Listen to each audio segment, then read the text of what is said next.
evolve. Welcome to the future of content management and device interaction. Introducing Hind XR's CMS and Manage platform. Effortlessly manage and distribute XR content across a spectrum of devices. Organize, schedule, and update experiences with a user-friendly dashboard. Track engagement with real-time analytics and gain insights to optimize user experiences. Learn anywhere, anytime. Offline and VR supported. Rest easy with secure cloud storage and cutting-edge encryption protocols. Collaborate remotely, empowering teams to create together from anywhere. Elevate your learning with our comprehensive platform.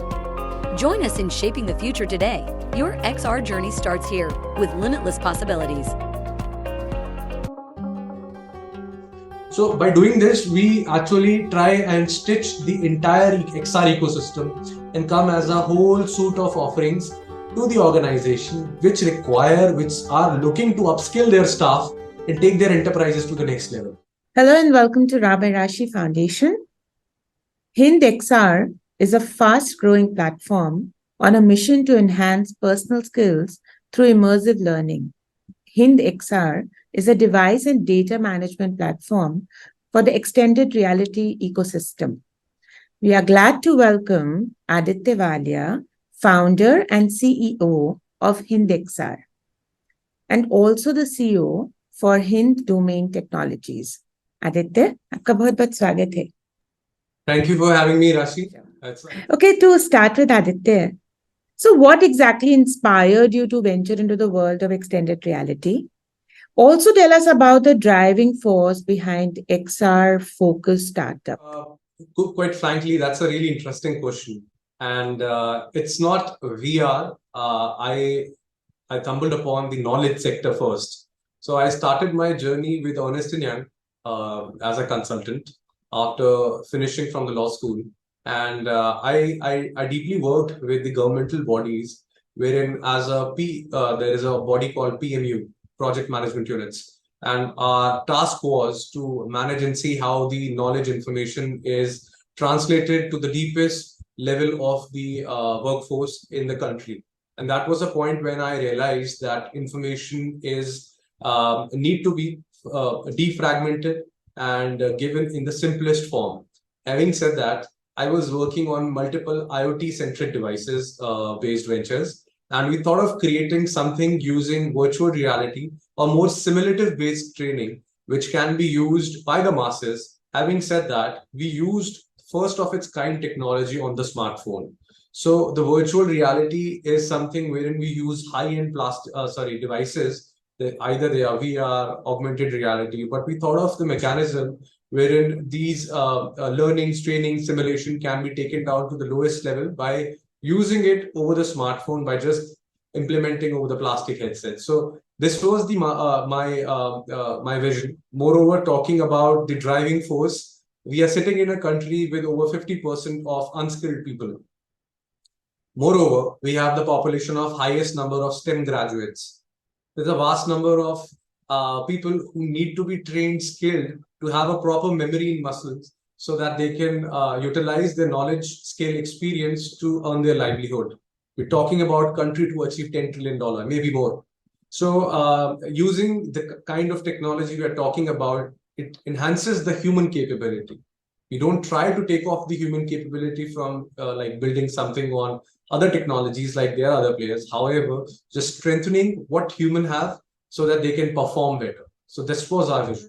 That is great work that you're doing at that age. And this is wonderful, Aditya. Okay, Aditya, tell us, how do you envision extended reality technologies transforming industries beyond entertainment? And also, what opportunities do you see for businesses, individuals to leverage these technologies? We see a lot of people are confused when we talk about AR, VR. They think that the gaming is the only perspective. However, in the current market, gaming is the biggest, but we should not forget the biggest use case. That's an industrial use case. So at the current point, companies like Microsoft, Meta, the devices they make and the solutions they make are being vastly consumed by industrial bodies, healthcare sectors in the design space to train the workforces on ground and the governmental bodies as well as the professionals in the healthcare space. So it is something which is happening under the current. We see B2B, right? But to hit to the consumer market, it's mostly gaming right now. But as we expect in 2025, when Vision Pro, that is Apple's product, will be in market, we see a lot of heads-on with Apple and Meta in the space. And that will be the time when consumer-based applications will come into the play, like in the mental health care, meditative experiences, social interactability on immersive world, layering immersive experience on e-commerce, right? So healthcare professionals treating people remotely. So these are the areas which are already in place, but that will amplify from the first quarter of 2025. So we see a lot of things happening, and everybody is investing on top of it. This is absolutely wonderful how you're explaining, Aditya. Aditya, I want a little slight help from you. Why don't you explain all this in just a layman's language? I'll just give you a small example of the case study, what we did. So we trained farmers in Punjab. We also trained agronomists and scientists in PAU, Punjab Agricultural University. And now we will be in Thailand training the farmers. So the objective was, which was given by a leading agrochemical company, to train the farmers at ground level who haven't used smartphone or a VR ever, right? To train them for the safe farming practices while using the chemicals. Okay, we all know that how to dispose of the bottle, how to protect yourself before gearing up while mixing a chemical, and so on. So there were different modules. So by subjecting them to that simulation, I meant, for example, let's say that there can be just a PPT or a virtual call or a physical training that first you have to cut the bottle, then shake it, then mix it, then dispose it off in the biodegradable or chemical hazard box.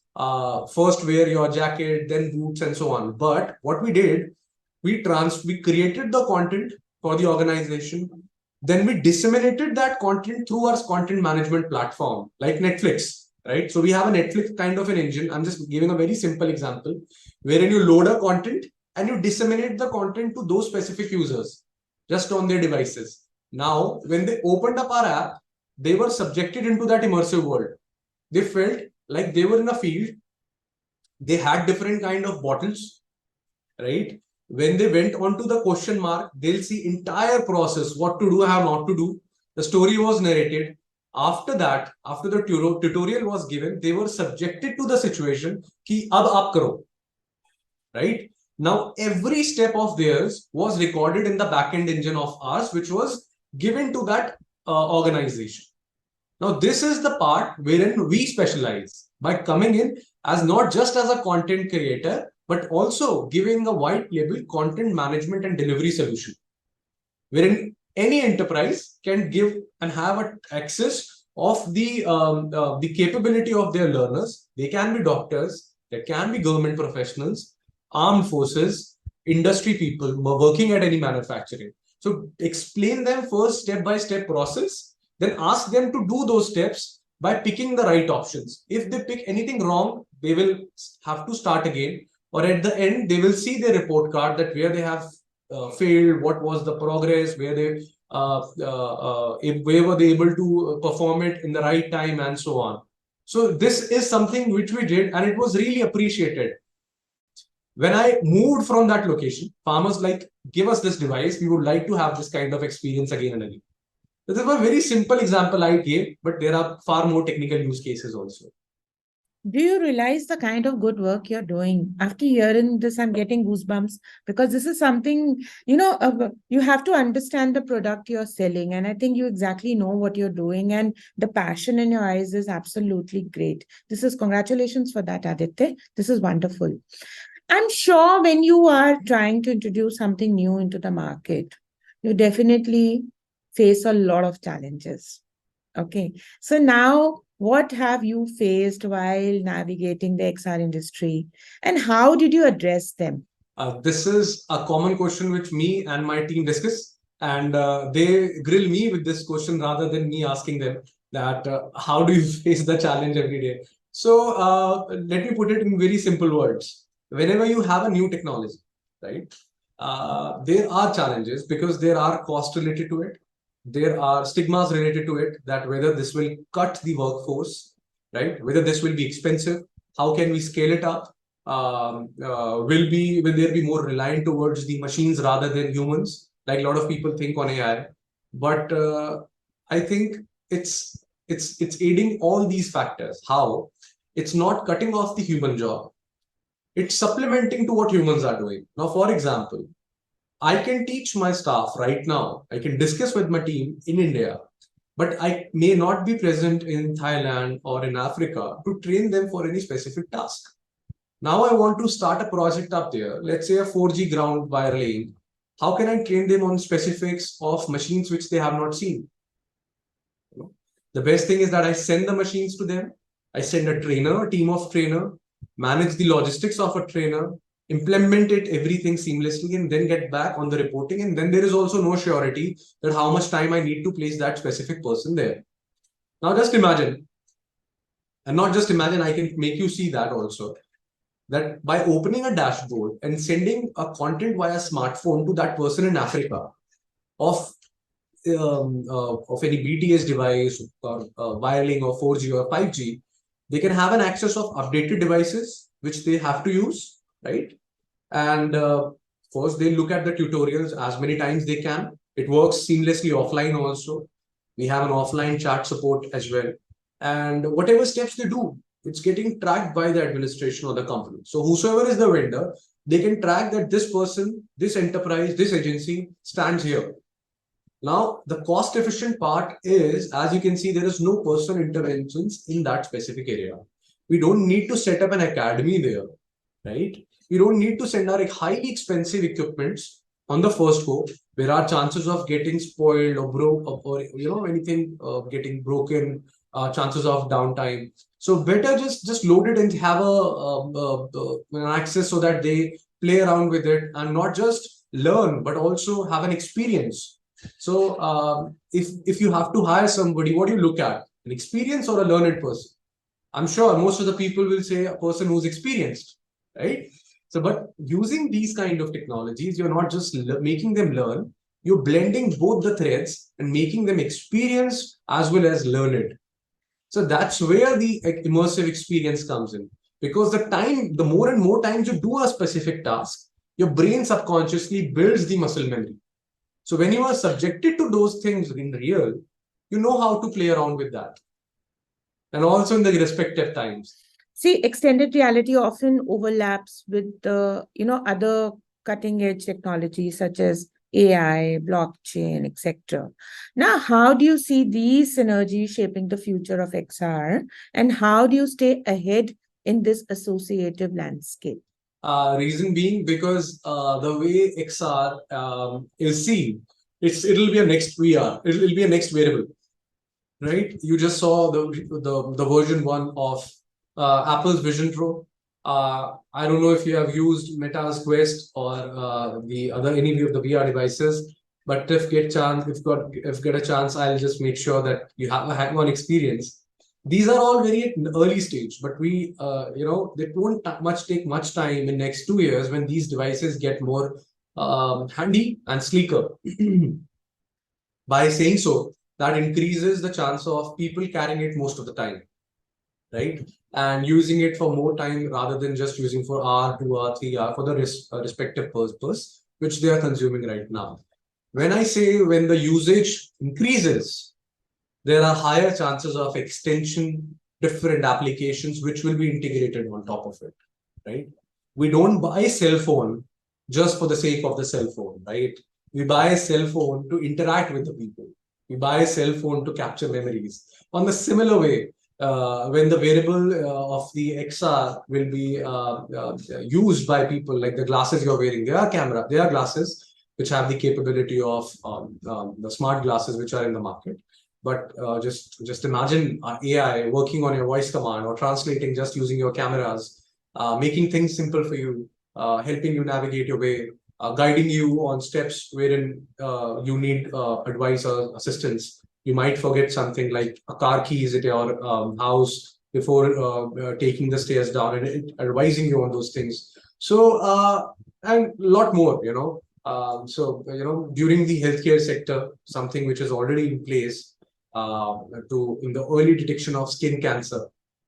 Because most of the time eyes are not, they are trained, but just imagine the place where there is a remote doctor in a rural area and is not exposed to much of the moles which are which can be cancerous. But if the system is trained in a way and can advise us, just give him a suspective matrix that this might be called for a biopsy or something which is required for further investigation, then he can be sure of and further refer to the senior doctor. This is just example one. Same for life saving, same for, as I mentioned, on the very simple things. So yes, there's a big overlap which the AI will see in the XR space, and a lot of innovations are on way. We are also thinking of developing something in this space which can make work of our existing clientele and the task simpler, yet efficient in the same manner. Yeah, and I think that is the future, because people are scared of technology. They don't know, so they can't imagine. This is what I understand. And people like you and your startups are doing great work, making things and life easier for many people who are scared of technology. This is absolutely wonderful, Aditya. Aditya, could you share some examples of partnerships and collaborations that have fueled innovation and growth for your own XR startups? Thank you, Rashi.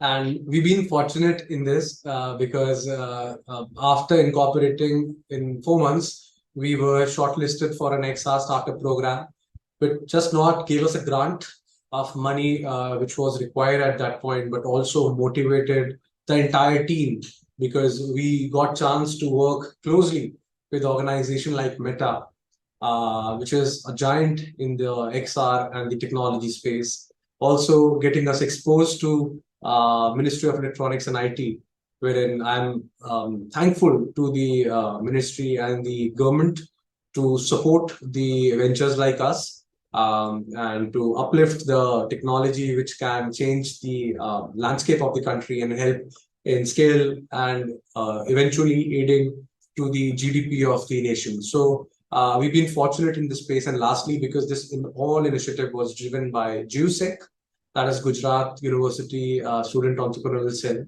So we've been incubated there, and very supportive organization, every point, not just strategic or capital, but emotional as well. I think that's really important. Most of the time you deal with the people rather than dealing with the organization. Okay, Aditya, how XR solutions provide meaningful feedback and track learners' advancement throughout the training journey? Let's hear. What we did when we went into the XR space, firstly, we developed the content, but deep understanding was to create a platform wherein all the organization can control, deploy, host, and manage the content which is to be subjected to those learners. So first we built a content management and content delivery platform, right? It's a broadcasting engine which gives an analytic dashboard to respective organization. So what we do, हम लोग एक analytical dashboard create करके we give it to an organization which is subjected to their requirements with analytics, filters, schematics, and so on, with providing them an API keys which can be synced to their any existing SaaS solution depending upon the kind of bridge that gives. Because a problem बहुत लोगों को आती है कि हम लोग अभी LMS use करते हैं या फिर एक dashboard use करते हैं. How will we interlink your solution with it? So our solution is interlinkable. After having a discussion with their dev team, we can create a bridge wherein just using a single dashboard, all things will be reflected in that. So this is something which I'll say adds a lot of value to the current players anywhere. Most importantly, we have a HindXR Play application that works on smartphone, also on the devices. Now that's an edge. Reason being, nobody is doing this the similar way on planet using a smartphone linked with the content management platform to disseminate the information. They are using to disseminate on the high-end devices, which we also do.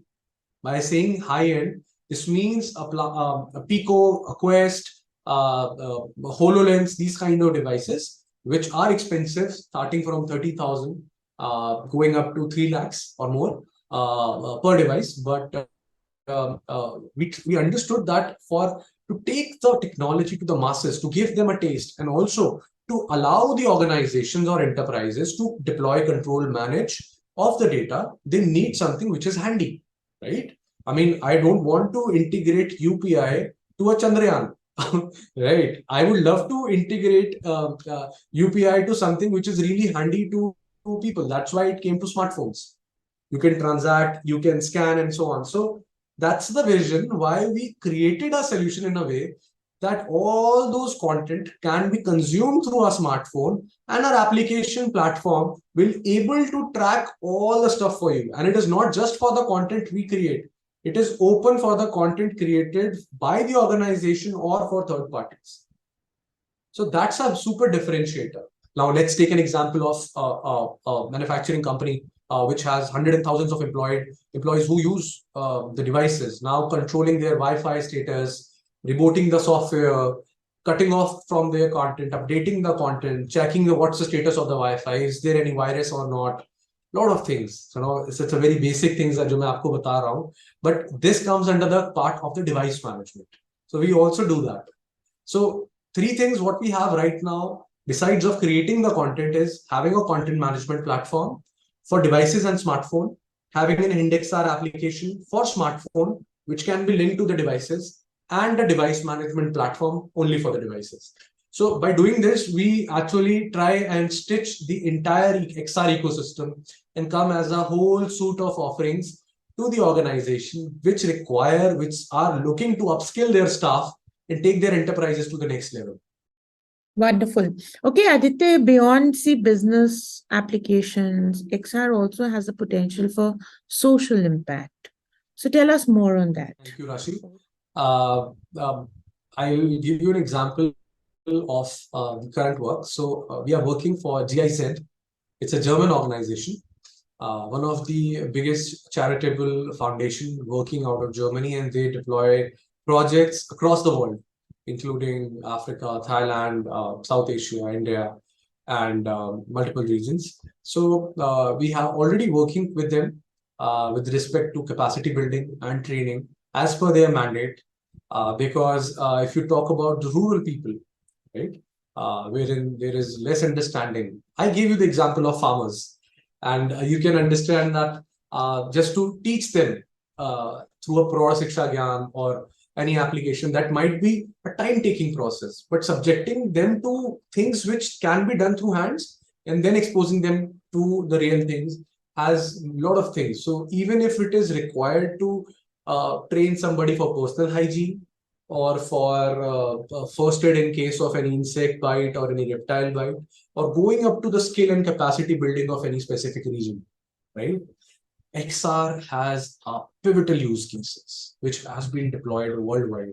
Organizations like WWF, organizations like GIZ, UNESCO, all these people are consuming it to train the areas wherein the education, taking the personal trainers, taking the infrastructure is critical, rather than using a remote technology wherein teachers remotely can train them using just by giving them a smartphone, because everybody has it. Even if somebody hasn't, this is easy to provide to them, and now everything can be controlled through this. And wherever there is a higher chances of budget or complexities are required, then a device can be given so that they can consume basis that. So it's a step-by-step process which completes the entire ecosystem. So huge case in capacity building, skill development, and for the social cause. So Aditya, what does the future hold for you? And also one message for the community out there. This question makes me energetic all the time. The further roadmap is really exciting. We plan to scale our products and be the service providers in the Asia.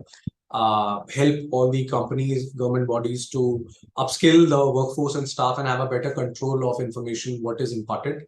This is not just only controlling and deploying, it also secures the data which is to be transmitted to those specific users. So we want to work very closely with all the manufacturing, FMCG, sales, e-commerce, government bodies in India, and upscale the technology also, and be prepared for the consumer action which is coming in 2025 first quarter, as I've stated, and to be the make a right move so that we are the go-to partners for all the companies and place as the company which listens to customers and not just sell something which is already on the shelf. So Aditya Walia, founder and CEO of Hind XR, is on a mission to change this world, shaping the future. And I would want all our listeners to please help him join his hands to shape the future of learning. Aditya, आपका बहुत बहुत thanks है कि आप आए.